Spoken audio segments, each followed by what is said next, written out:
अभिवादन स्वीकार करें रामचंद्र मौर्य का। हमारे चैनल में आपका स्वागत है। आज हम चर्चा करेंगे उत्तर प्रदेश के विकास पर, उत्तर प्रदेश की चकाचौंध पर, उत्तर प्रदेश के उत्तम प्रदेश बनने पर और उत्तर प्रदेश की असलियत पर। साथियों, वीडियो शुरू करें इसके साथ ही आपसे एक अनुरोध है कि हमारे चैनल को सब्सक्राइब करें, लाइक करें, शेयर करें, ताकि हमारी आवाज ज्यादा से ज्यादा लोगों तक पहुंच सके और आपके पास भी तुरंत पहुंच सके। इसके लिए आपको सब्सक्राइब की लाल बटन को दबाना जरूरी है, घंटी बजाना जरूरी है। पहले सब्सक्राइब करें, उसके बाद घंटी बजाएं, ताकि हमारा वीडियो जैसे हम अपलोड करें आपको मिल जाए। साथियों, इधर बहुत से आंकड़े आए हैं जो कि उत्तर प्रदेश की सच्चाई को बयां कर रहे हैं। WHI world hunger index, NCRB और भी ऐसे आंकड़े आए हैं जो कि कुछ भारत सरकार के हैं, कुछ अंतर्राष्ट्रीय स्तर के हैं, जो ये बताते हैं कि उत्तर प्रदेश उत्तम प्रदेश है, उत्तर प्रदेश विकसित हुआ है, या उत्तर प्रदेश की वास्तविक स्थिति क्या है। आए दिन आप अखबारों में देखते होंगे, एक नहीं, दो नहीं, तीन तीन चार पन्नों पर पूरे पन्ने का विज्ञापन, जिसमें उत्तर प्रदेश के बारे में बताया जाता है, आंकड़ों के माध्यम से, फोटोज के माध्यम से और भी तमाम तरह की झूठी और मनगढ़ंत तथ्यों के आधार पर यह दिखाया जाता है कि भारत में यूपी नंबर 1 है। सारे अखबारों में, यूपी के अखबारों की तो बात छोड़िए, यूपी के बाहर के अखबारों में भी इस तरह के विज्ञापन आए दिन आते रहते हैं जब से चुनाव का माहौल शुरू हुआ है। साथियों, उत्तर प्रदेश एक ऐसा राज्य है जो सबसे बड़ा राज्य है, जहां की जनसंख्या बहुत है, लगभग 24 करोड़ है, और इसका भौगोलिक क्षेत्र भी भारत के सबसे बड़े राज्यों में है। यहां पूर्वी उत्तर प्रदेश की संस्कृति, विचारधारा, रहन सहन अलग है, पश्चिमी उत्तर प्रदेश का अलग और बुंदेलखंड का अलग। तो न सिर्फ भौगोलिक दृष्टि से बड़ा है, बल्कि विविध आयामों को समेटे हुए है। होना तो ये चाहिए कि उत्तर प्रदेश को पश्चिमांचल, बुंदेलखंड, जिसकी की मांग होती रही है, उस हिसाब से विभाजन कर देना चाहिए था, जैसे कि उत्तराखंड को अलग किया गया, पहाड़ को। तो शायद शासन, प्रशासन और अपराध नियंत्रण के लिहाज से नियंत्रण किया जा सकता है, लेकिन इन विषयों पर सरकार नहीं ध्यान देती है। सरकार तो उत्तर प्रदेश को सिर्फ दिल्ली तक पहुंचने की गद्दी का रास्ता समझती है, बाईपास रोड समझती है। साथियों,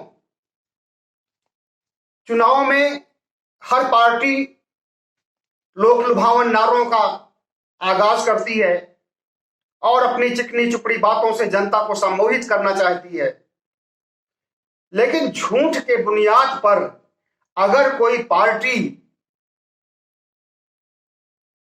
जनता को गुमराह करे, जनता को मूर्ख बनाए और जनता को भरमाए, तो क्या ऐसी पार्टी चुनाव जीत सकती है? जिस उत्तर प्रदेश में कोरोना से लाखों मौतें हुई हैं, जिस उत्तर प्रदेश में बेरोजगारी 45 साल के आंकड़े को पार कर चुकी है, युवा दर दर भटक रहे हैं, शिक्षित बेरोजगार, अशिक्षित बेरोजगार सड़कों पर टहल रहे हैं, काम ढूंढ रहे हैं, उन्हें काम मिल नहीं रहा है,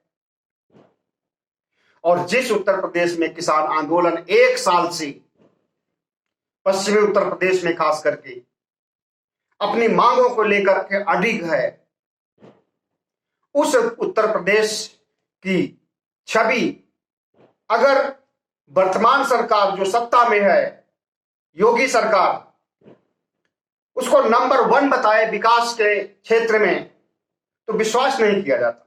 साथियों, हम ये अपने से नहीं कह रहे हैं कि वो नंबर 1 नहीं है, बल्कि अभी एक आज ही कल में आंकड़ा आया है, और वो आंकड़ा है बंगलौर स्थित थिंक टैंक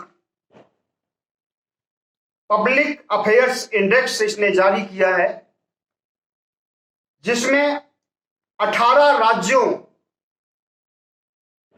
18 बड़े राज्यों से उसने डाटा कलेक्ट किया है और उसके आधार पर एक सूचकांक बनाया है, एक सूची बनाई है, और उन 18 राज्यों में उत्तर प्रदेश 18वें नंबर पर है। भारत में 28-29 राज्य हैं। अगर सभी राज्यों का इंडेक्स तैयार किया गया होता तो शायद 28वें 29वें स्थान पर विकास के मामले में उत्तर प्रदेश का स्थान होता। तो ये हालत है उत्तर प्रदेश। अब डबल इंजन की सरकार, योगी सरकार, डबल इंजन जोड़ने से मोदी सरकार, दोनों मिलकर के जिस प्रदेश की बदहाली के लिए जिम्मेदार हैं और उसे आखिरी पायदान पर पहुंचा दिए हैं, क्या उस प्रदेश में लोक लुभावन नारों से और प्रदेश को नंबर 1 कहने से चुनाव जीता जा सकता है? बिल्कुल नहीं। ये आंकड़े तो अपनी जगह हैं, लेकिन आप उत्तर प्रदेश के गांव में जाइए, आप उत्तर प्रदेश के कस्बों में जाइए, आप उत्तर प्रदेश के खेतों में चौपालों पर जाइए, लोगों से मिलिए, तब उनका दर्द छलक करके सामने आता है और वे अपनी भाषा में सरकार को गालियां देते हुए नजर आते हैं, अपशब्द कहते हुए नजर आते हैं। जिस प्रदेश में विकास के जगह पर विनाश का रास्ता अपनाया गया हो, ठोक देने की राजनीति की गई हो और लाखों लोगों को ठोका भी गया हो, जिनको ठोका नहीं गया उनको जेल में बंद कर दिया गया, जिनको जेल में बंद किया गया है उसमें से ज्यादातर गुनाहगार नहीं हैं, और आए दिन अदालत में जब कार्रवाई होती है तो उन्हें अदालत बाइज्जत बरी कर देती, और सरकार अपने गुनाहों को छिपाने के लिए इस हद तक गिर जाती है कि अपने राज्य के आला पुलिस अफसर से कहलवाती है कि हाथरस में तो बलात्कार हुआ ही नहीं, हाथरस में तो किसी लड़की के साथ दुराचार, यौनाचार हुआ ही नहीं, और हाथरस में कोई हत्या हुई ही नहीं। लेकिन जब सीबीआई जांच करती है तो दूध का दूध पानी का पानी। मतलब योगी सरकार अपने गुनाहों को छिपाने के लिए खुद तो झूठ बोलती ही है, अपने अधीन अफसरों का भी उपयोग करती है, खुल करके उपयोग करती है, और छोटे मोटे अफसरों का नहीं, बड़े अफसरों का उपयोग करती है। रातों रात गुड़िया की लाश को जला दिया जाता है। ऐसा आज तक भारत के इतिहास में कभी नहीं हुआ होगा। निर्भया कांड जघन्य था, लेकिन उसके मामले में भी ऐसा घिनौना व्यवहार दिल्ली की सरकार ने नहीं अपनाया था जैसा कि उत्तर प्रदेश। सिर्फ हाथरस तो एक उदाहरण है। हाथरस जैसी बहुत सी घटनाएं हुई थी, हुई हैं और हो रही हैं और होंगी। बस हाथरस का मामला था तो खुल के सामने आ गया था, बाकी मामलों को दबा दिया जाता है। अगर कोई बलात्कार का या किसी भी तरह का किसी भी अपराध का रिपोर्ट करने के लिए उत्तर प्रदेश के थानों में जाता है तो उसे बैरंग लौटा दिया जाता है या उसी को गिरफ्तार कर लिया जाता है। मैं भुक्तभोगी रहा हूं खुद। कुछ महीने पहले जून में किसी मामले का मैं कंप्लेंट किया और मैंने उसकी रिसीविंग मांगा, रिसीविंग हमें नहीं मिली, और अंत में उस कंप्लेंट पर कोई कार्रवाई भी नहीं हुई, इसलिए रिसीविंग नहीं दी गई। रिसीविंग दी जाती तो हम उसको दिखा सकते थे, ऊपर के अधिकारियों को दिखा सकते थे कि मैंने कंप्लेंट किया, उस पर कुछ हुआ ही नहीं। तो यह हाल है उत्तर प्रदेश के थानों का। और उत्तर प्रदेश की पुलिस को जितना अधिकार दे दिया गया है उतना अधिकार किसी भी प्रदेश की पुलिस को नहीं मिला हुआ। गोरखपुर में क्या हुआ था सबको पता है। व्यवसायी को होटल में जाकर के मार दिया जाता है, रात में 1 बजे 2 बजे उसे जगाया जाता है तो वो बोलता है कि क्या मैं आतंकवादी हूं तो इतनी रात को जगाया जा रहा है, पकड़ा जा रहा है। इसी बात पर मुख्यमंत्री की ठोंको नीति के तहत उसको ठोंक दिया जाता है और उसकी मौत हो जाती है। तो यह गुंडा राज, जंगल राज उत्तर प्रदेश में चल रहा है। इसको प्रमाणित करने के लिए एनसीआरबी का डाटा भी काफी है। और हमारे गृह मंत्री अमित शाह को उत्तर प्रदेश में कोई अपराधी दिख ही नहीं रहा है, जबकि वो दूरबीन से देख रहे हैं। पूरे उत्तर प्रदेश को अपनी उंगलियों से दूरबीन बनाते हैं और उससे देखते हैं, कोई नहीं दिखाई देता है। और बगल में उनके खुद अपराधी, बहुत बड़ा अपराधी, जिसने कि पहले धमकी दिया और कुछ दिन में उस धमकी को साकार कर दिया, 4 से अधिक किसानों को कुचल दिया सरेआम,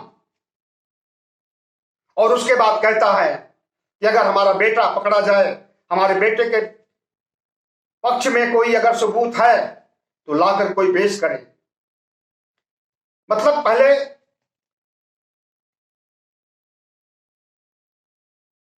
वो शख्स जो अपराधी है, क्रिमिनल है और भारत सरकार का राज्य मंत्री है, उसने पहले क्राइम किया, क्राइम के लिए धमकी दिया, फिर क्राइम करवाया अपने बेटे से, और आज गृह मंत्री के साथ सभा सम्मेलन में उत्तर प्रदेश के हाजिर है। आखिर गृह मंत्री उसको साथ में रख करके क्या दिखाना चाहते हैं? यही दिखाना चाहते हैं कि किसानों को कुचलने वाला हमारे साथ है।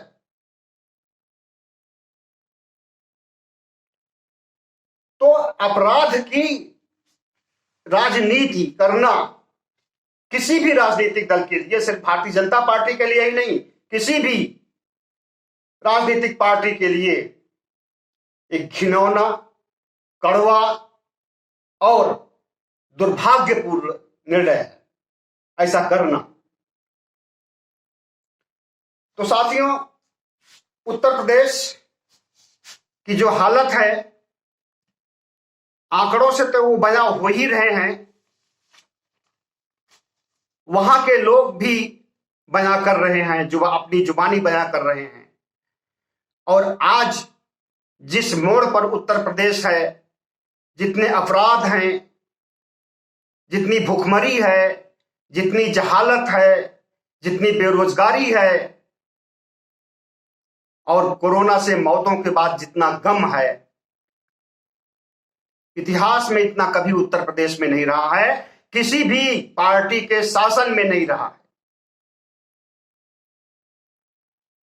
अभी जो मैंने आपको थिंक टैंक के आंकड़े बताए कि 18 बड़े राज्यों में 18वें नंबर पर उत्तर प्रदेश है, उसमें पहले नंबर पर केरल है। बहुत छोटा देश, बहुत छोटा प्रदेश है, कम्युनिस्टों का शासन है। और एक बात बता दें कि 2016 में जब उत्तर प्रदेश में समाजवादी पार्टी की सरकार थी, तभी इस पब्लिक अफेयर्स इंडेक्स में उत्तर प्रदेश नंबर 1 था। जिस नंबर पर आज केरल है नंबर 1 पर, उस नंबर पर उत्तर प्रदेश था। और उस समय अखिलेश यादव की सरकार थी। अखिलेश यादव ने विकास कार्यों को इतना अंजाम दिया था, बड़ी बड़ी सड़कें, हाईवे बनवाना, गरीबों को, बच्चों को, विद्यार्थियों को लैपटॉप बांटना, साइकिल देना, विधवा पेंशन, बहुत से ऐसी योजनाएं थी जिसके आधार पर इसी थिंक टैंक ने उत्तर प्रदेश को नंबर 1 बताया था। इन 5 सालों में जब से योगी सरकार आई है, योगी सरकार के आते से ही आंकड़े घटने लगे, नीचे आने लगे हैं, और आज आखिरी नंबर पर उत्तर प्रदेश है विकास के मामले में। पहले नंबर पर केरल है, दूसरे नंबर पर तमिलनाडु है, स्टालिन की सरकार वहां पर है पिछड़ों की, तीसरे नंबर पर तेलंगाना, और चौथे नंबर पर छत्तीसगढ़। भूपेश बघेल वहां के मुख्यमंत्री हैं, जो ओबीसी है। तो मुख्यमंत्री योगी के झूठ फरेब का पर्दाफाश न सिर्फ आंकड़े, सर्वे और राजनीतिक दल कर रहे हैं, बल्कि प्रदेश की जनता भी इतना इनके अत्याचार से द्रवित है, पीड़ित है, आतताइयों के आतंक से, पुलिसिया जुल्म से इतना पीड़ित है कि वो निजात चाहती है, सरकार को बदलना चाहती है। हर गांव में, हर मोहल्ले में, हर कस्बे में मैं देखता हूं, अगर कोई सर्वे होता है, कोई जाता है, अजीत अंजुम भी, उनकी तरह और भी लोग हैं, 4PM न्यूज चैनल एक है, उनके लोग जाते हैं, तो जिस भाषा में, जिस तरह से लोग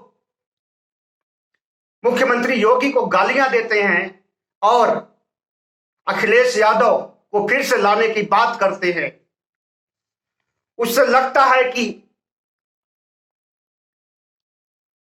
अब योगी सरकार की खैर नहीं। योगी सरकार, डबल इंजन की सरकार को जब लग रहा है कि विकास के मामले पर हम चुनाव नहीं जीत पाएंगे, तो फिर से हिंदू मुस्लिम का खेला खेल रहे हैं। आए दिन इस तरह के बयान आ रहे हैं। इतिहास से ढूंढ ढूंढ करके, खोज खोज करके हिंदू मुस्लिम के दंगों का इतिहास, मुसलमानों के आतंकवादी होने का, वारदात में शामिल होने का आंकड़ा खोज रहे हैं। और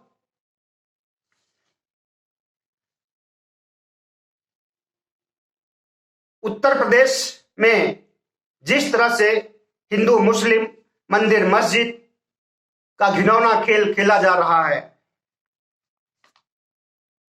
कहना न होगा कि हो सकता है कि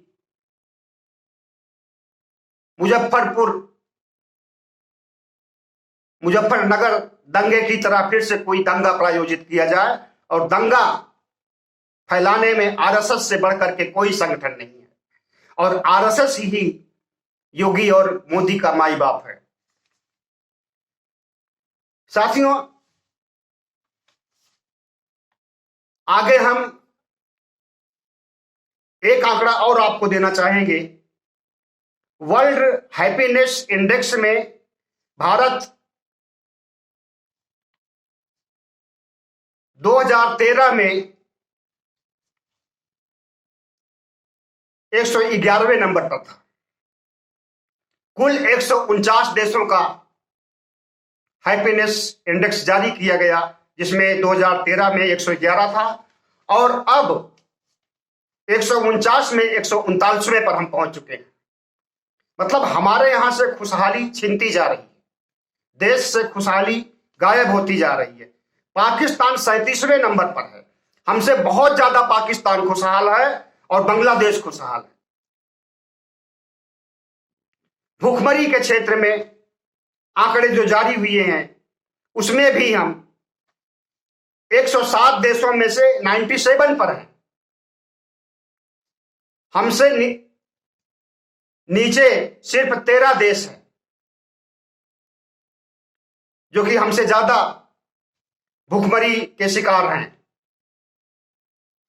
साथियों, इन आंकड़ों से ज्यादा वास्तविक रूप से जनता के बीच की जो आवाज आ रही है, जो आक्रोश से क्रंदन हो रहा है, करुण क्रंदन हो रहा है, उससे हम अनुमान लगा सकते हैं कि अब योगी सरकार ज्यादा दिन तक नहीं चलने वाली है और इसके विदाई के दिन आ गए हैं। बहुत बहुत धन्यवाद। हमारे चैनल को सब्सक्राइब कीजिएगा, लाइक कीजिएगा, शेयर कीजिएगा। धन्यवाद।